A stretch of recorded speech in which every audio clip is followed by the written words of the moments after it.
Nah, teman-teman kan pasti nanya nih jadinya, karena border udah dibuka, kapan kita bisa masuk nih?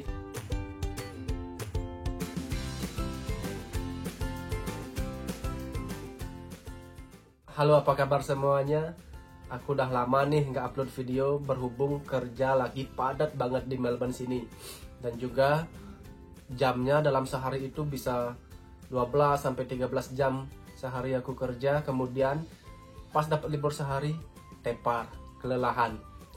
Dan juga maaf, sampai saat ini belum jadi bisa bikin video Q&A perkebunan yang aku janjikan. Karena ya seperti itu tadi, kerjaan lagi banyak, kemudian capek. Waktu ini dapat 1 hari libur yang sama dengan narasumber, tapi aku sakit nih sampai sekarang, suara masih kayak gimana ya. Jadi sampai hari ini aku masih izin di tempat kerja berhubung masih kurang enak badan.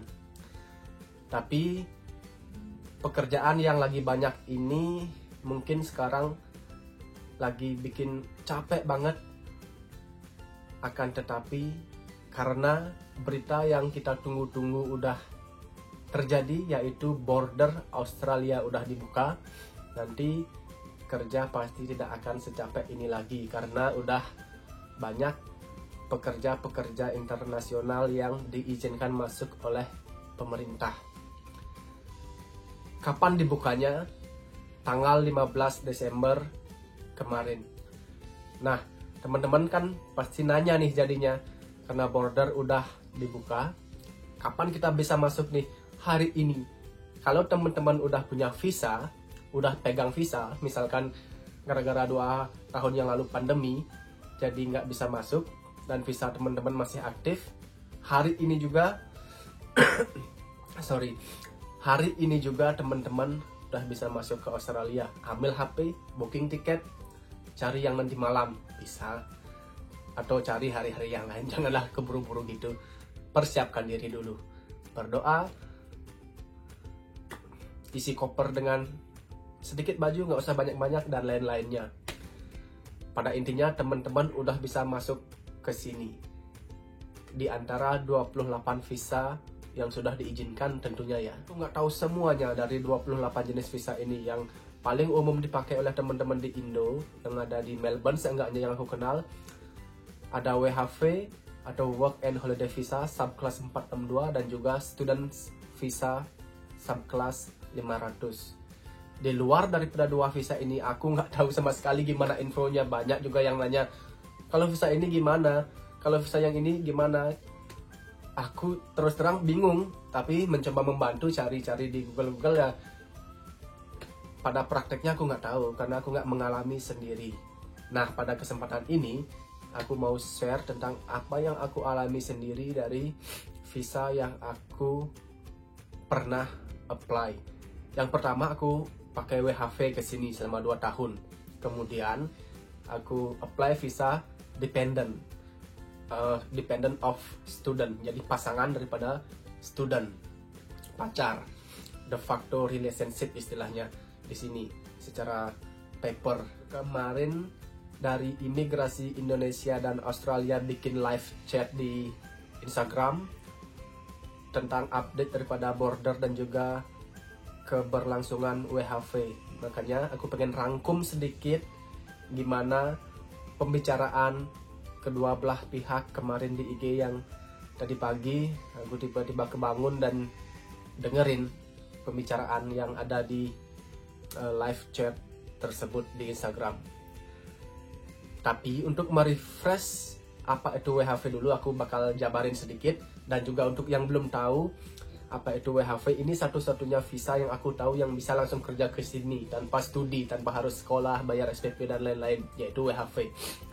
Jadi WHV itu adalah Work and Holiday Visa, diperuntukkan untuk anak-anak muda Indonesia yang berumur 18 sampai maksimal 30 tahun untuk bisa datang berlibur dan sambil bekerja di Australia dalam kurun waktu 1 tahun untuk visa yang pertama.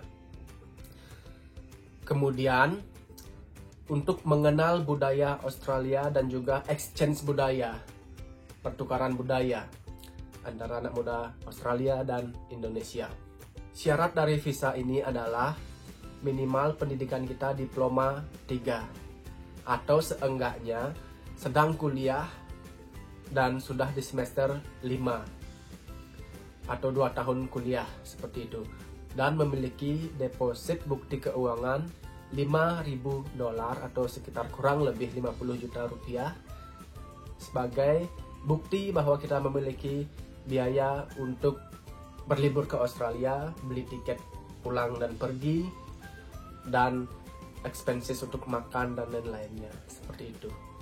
Kemudian ada syarat nilai bahasa Inggris fungsional seenggaknya yang dikuasai dengan standar nilai 4,5 tes IELTS. Dulu aku tes IELTS bayar sekitar Rp2.850.000. Dapat nilai 4,5 itu udah bisa untuk apply visa work and holiday. Kemudian sisanya dokumen-dokumen umum seperti paspor, KTP, ijazah, dan lain-lain. Setelah semuanya terkumpul, baru ketika pendaftaran yang dulu di zamanku dibuka bulan Agustus setiap 1 tahun sekali dengan kuota 1.000. Dan kabar gembiranya tahun ini dari pembicaraan di live IG kemarin itu yang aku dengar, kuota untuk Indonesia diberikan tambahan menjadi 4.000 lebih. Aku kurang ingat berapa jumlah tepatnya, sekitar 4.200-an lebih gitu diberikan, dan akan ditingkatkan setiap tahun katanya, kata imigrasi Australia. Masuk akal sih, karena yang aku lihat sekarang di sini ini, kita bilang WHV itu istilahnya backpackers, dibilangnya backpackers. Sektor-sektor pekerjaan sangat bergantung pada backpackers. Jadi kekurangan pekerja itu diisi oleh backpackers gitu, apalagi di regional area, di daerah pedalaman, di perkebunan, pabrik daging dan lain-lain seperti itu. Sangat bergantung pada backpackers. Waktu ini di berita salah satu kebun banyak yang layu buahnya karena nggak ada pemetik, karena nggak ada backpackers, karena border ditutup gitu. Jadi sangat bergantung pada WHV ini. Wajar sih jadi dinaikkan kuotanya setiap tahunnya. Ya, di tahun ini 4.200 lebih diberikan kepada kita anak muda Indonesia. Nah, lanjut untuk daftar SRPI atau surat rekomendasi pemerintah Indonesia, yang mana itu adalah satu dokumen wajib sebelum kita bisa apply visa ke pihak imigrasi Australia. Semua dokumen udah terkumpul, bukaan atau jadwal pendaftaran udah dibuka dan diumumkan oleh Ditjen Imigrasi Indonesia. Kita nanti buka laptop, masuk ke web, masukkan data-data yang kita tadi udah punya, dokumen-dokumen itu, pilih tanggal interview ke Jakarta, dan kalau beruntung teman-teman bisa dapat, kalau kurang beruntung ya tunggu tahun depan, karena namanya kuota dulu di zamanku kuota sedikit cuman 1.000. Pasti ya anak muda Indonesia berapa sih jumlahnya, berapa juta sih gitu masuk, nge-lag apa internet down itu pasti ada. Jadi rebutan untung-untungan. Ini yang aku kurang suka sih sebenarnya dari WHV, karena menurut opiniku itu untung-untungan. Kalau beruntung dapat kuotanya untuk bisa interview ke Jakarta ya dapat kita, kalau nggak nunggu tahun depan lagi. Sementara IELTS kita cuma berlaku 2 tahun sertifikatnya, seperti itu. Nah, kemudian setelah dapat jadwal interview, kita terbang ke Jakarta, di interview di sana, pulang dapat SRPI. Baru ketika dapat SRPI, punya dokumen-dokumen yang lain seperti deposit, IELTS dan lain-lain tadi, apply visanya di web imigrasi Australia melalui IMI account. Bikin IMI account dulu. Nah, habis bikin IMI account, masukkan deh data-data teman-teman. Udah bayar, tinggal tunggu hub ID. Dapat hub ID, kita medical check up. Hub ID ini nomor yang diperuntukkan untuk kita bawa ke rumah sakit yang ditunjuk oleh Australia untuk memedical check up kita. Ini di scan, kencing di tes, apalah lupa. pokoknya medical check up, baru visa keluar, kemudian bisa masuk ke Australia, terbang ke Australia. Nah, di akhir pembicaraan kemarin aku dengar dari imigrasi Australia, pihak imigrasi Australia menyebutkan bahwa proses visa untuk yang baru akan apply WHV udah bisa mereka lakukan. Jadi dia bilang ini, anytime you ready, kita ready. Karena ada yang nanya nih di live IG mereka, konversasi mereka berdua, ada yang nanya, sementara border dibuka, orang yang udah punya visa kan bisa masuk, sementara yang belum gimana, yang baru akan mau apply WHV. Jadi imigrasi Australia bilang, anytime Indonesia ready, kita ready untuk meroses visanya, seperti itu. Jadi berharap aja, berdoa semoga imigrasi di Indonesia segera membuka pendaftaran WHV. Karena dulu kan biasanya bulan Agustus setiap tahun di zamanku. Semoga karena pandemi ini, karena udah lama juga ditutup perbatasan dan juga visa, ya dimajuin lah dikit. Harapanku sih gitu, biar teman-teman yang di Indo bisa segera apply. Paling nggak bulan depan lah, buka bulan Januari lah, buka pendaftaran WHV di Indo untuk SRPI ke Jakarta, seperti itu.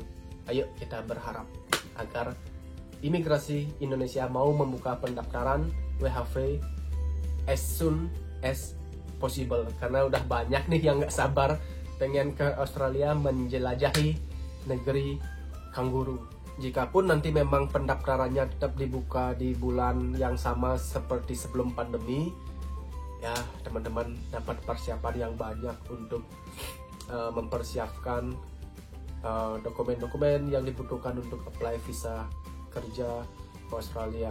Ingat ya, WHV itu cuma maksimal 3 tahun, udah nggak bisa lagi dilanjutkan. Teman-teman bisa memilih pulang atau apply visa lain. Nah, untuk teman-teman yang pengen lebih cepat nih, pengen biar bisa bulan depan atau 2 bulan depan ke Australia, bisa. Masih ada solusi yang satu yang aku tahu dan aku alami, yaitu student visa. Jadi kita kesini kuliah sambil bekerja. Banyak juga yang menanyakan, ragu-ragu, nanti tercukupi nggak kita bayar SPP, makan dan lain-lain, dan pengen nabung juga gitu. Kita udah jadi student, partnerku sih yang jadi student selama 3,5 tahun, dan beberapa minggu lalu udah tamat bachelor atau sarjana di Melbourne. Tercukupi kok. Kita kesini nggak dibiayai oleh beasiswa, nggak dibiayai oleh orang tua untuk bayar SPP selama 3 bulan. Per 3 bulan kan di sini bayar SPP. Tercukupi dan masih bisa nabung. Jadi tenang aja, masih bisa. Tapi ada satu pertanyaan yang emang pertanyaan nggak ada yang jelek atau gimana ya. Ada yang nanya, nanti kita ke sana boleh nggak kerja aja, jangan kuliah.